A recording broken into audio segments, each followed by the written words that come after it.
ময়মনসিংহের ভালুকা উপজেলায় প্রাথমিক বিদ্যালয়ের শিক্ষক এবং অভিভাবকদের সমন্বয়ে বৃক্ষরোপণ কর্মসূচির উদ্বোধন।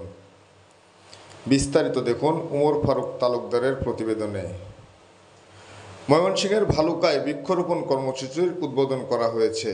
শুক্রবার সকালে উপজেলা কাশর সরকারি প্রাথমিক বিদ্যালয়ের শিক্ষক এবং অভিভাবকদের উদ্যোগে বিদ্যালয় মাঠে এই বৃক্ষরোপণ কর্মসূচিতে হরিবাড়ি ইউনিয়নের ৬ নং ওয়ার্ড বিএনপির সভাপতি নুরুল ইসলামের সভাপতিত্বে এবং শওকত আকবরের সঞ্চালনায় প্রধান অতিথি থেকে বৃক্ষরোপণ কর্মসূচি উদ্বোধন করেছেন ভালুকা উপজেলা নির্বাহী অফিসার হাসান আবদুল্লাহ আল মাহমুদ।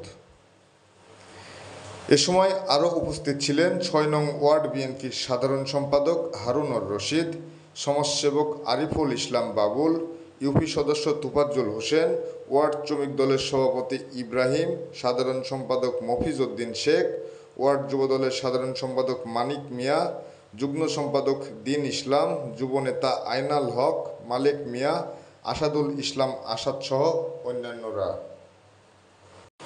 এ সময় বিশুদ্ধ অক্সিজেন পেতে এবং প্রাকৃতিক দুর্যোগের হাত থেকে বাঁচতে বৃক্ষরোপণের কোনো বিকল্প নাই বলে জানিয়েছেন সকলে।